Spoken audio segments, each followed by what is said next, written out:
Okay, in my last installment I showed you in waistband holsters. So now I'd like to show you some of the oddball things that people do.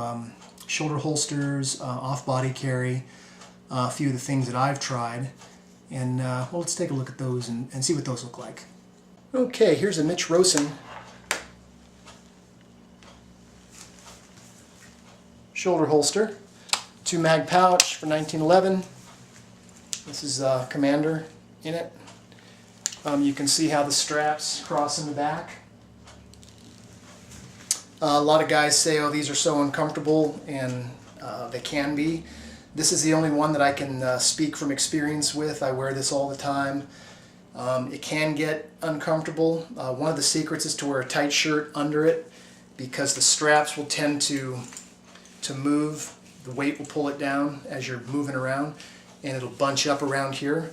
So that's one secret, and then using, of course, a light as possible handgun in there helps. The double mag pouch actually helps to balance it, so that's one of the things I like about this rig. Like I say, this is a Commander 1911 in the Mitch Rosen holster, and I've got probably more hours in this than any other type of carry, because sitting down in a car, at a restaurant, in a theater, anytime you're sitting down, this is optimal. I've got a separate video on a shoulder holster which you can look at if you need more details, but there's a basic shoulder holster. Let's look at another style. Okay, the last shoulder holster I showed you was horizontal. Here's a vertical version. This is a 5-inch government model 1911. This one attaches to the belt, has an elastic strap that goes around, as you can see there. It has a spring-loaded entry point. It has a brake strap here to hold it. There you go for the draw. This is a Bianchi X15. I call it the shoulder holster from hell. It's very uncomfortable to me. This strap that goes across the back of the neck gets old really fast. So this is a major failure to me as far as a shoulder holster goes. But there's what it looks like. It might work for you. It's kind of kicking it old school. To me, the only advantage of the vertical as opposed to the horizontal is you could carry a longer barreled weapon if you were, wanted to do the Dirty Harry thing with a, 6-inch 44 mag or something. But the strap system on this is just freaking miserable, in my opinion. If you have one of these and you love it, good for you. Anyway, there's two versions of shoulder holsters we've seen. Let's look at one other that's kind of, I'm going to call it a shoulder holster. It's actually a garment. I thought I would try this. I kind of like vests, so I thought, hey, I'll buy a vest. Right? Who could look snappier in a leather vest? Kind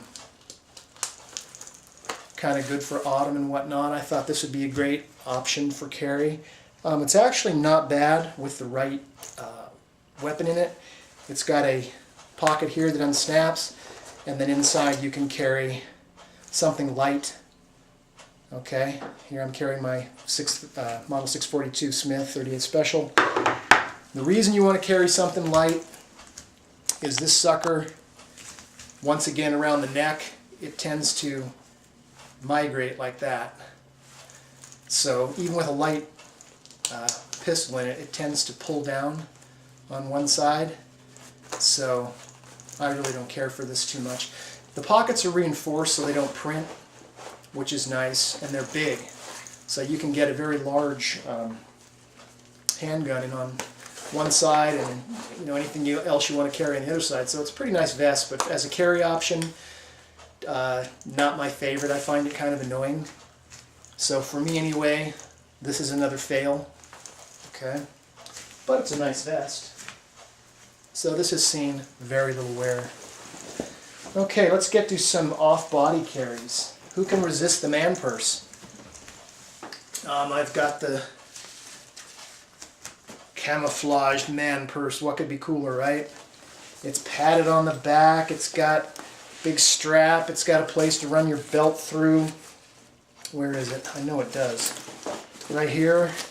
You can run through your belt. So you can carry it down here. Let me see if I can get this in so you can see a little bit better. How's that? There we go. So you can attach this to your belt. It's got places for your sunglasses. It's got places for pens and keys and all kind of cool stuff. And it's camouflaged, which makes it really manly. It's got a water bottle holder. And you can carry a handgun. It's got a zipper pouch in the back here that's not connected with the front at all. You pull it open and you can access your firearm. Okay, in this case I've got a Glock 17. So this would be a man purse option. I call this the satchel from hell. I carry this for a day with an XD in it and some other stuff, because if you're using this you have to be, you know, dressed properly and have other things in it, or people are going to say, what the hell is he carrying that stupid bag for? And it was just freaking miserable. Okay, heavy on the neck. Now I know why they've got the belt loop. But if you're going to loop this to your belt, you might as well be carrying a holster or something different than this. So this is a cool bag for carrying stuff around. Not so cool for carrying a gun that's going to add weight and just be freaking miserable. So there's my first off carry, another fail, in my opinion. And then we've got the fanny pack. Okay, out of style definitely. You can run your belt through this one too. It's got a loop there to hold it up if you're using something really heavy. If you're going to use these, you can't dress like I am. You've got to be wearing sweats. You know, you got to be going running, or you're up in at the beach or at the mountains or something like that, and you're wearing minimal stuff and you want to keep your wallet and all that, which, you know, it's got all the, you know, usual pockets where you can keep your wallet and your keys and, you know, whatever the hell else you bring. So, not a bad fanny pack. And the way it works is it has a little loop here. So you would grab that and just pull, and you can see it's exposing the handgun, and then you can draw it out. Okay? So this actually does work. I used to use this back in the day when I would travel, and I would be, you know, in sweats or whatnot, just hanging out. So this actually works, but fanny packs went out of style, so you've got to dress right. But this one actually does work. And I got one more off-body option to show you. This is one that my wife bought.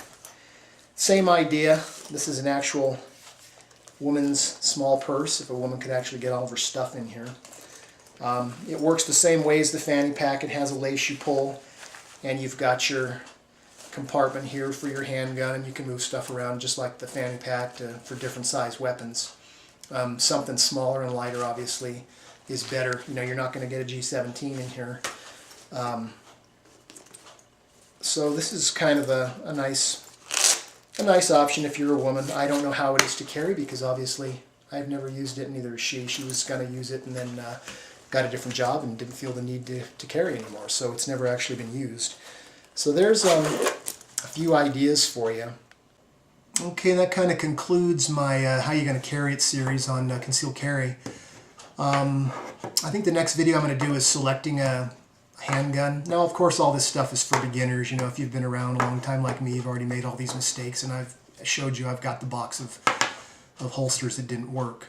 So I'm trying to save you guys that are just getting into it. You know, you guys and gals are thinking, you know, what do I need to do? Well, you got to carry your handgun first, and part of my selection process is guns or tools. What are you going to use it for? Obviously, protection. Okay, when are you going to use it? That's going to dictate how you're going to carry it. So obviously, you need to decide how you're going to carry it and make that feasible before you actually select a weapon. If you're going to be carrying it in for instance, that vest I showed you, you're going to need something smaller and lighter. So you're not going to want a 1911, even if that's what your, you know, significant other tells you that's what you got to have. So anyway, I've shown a lot of options here, and there's more out there if you look, and there's more types of all these holsters at different price points. Get a decent holster or whatever you use, because you'll probably never touch, you know, your handgun while you're out in the street, but your holster is always going to be used every time you carry, which is a lot. So not something you want to skimp on, okay? Anyway, I hope this helps somebody, and thanks for watching.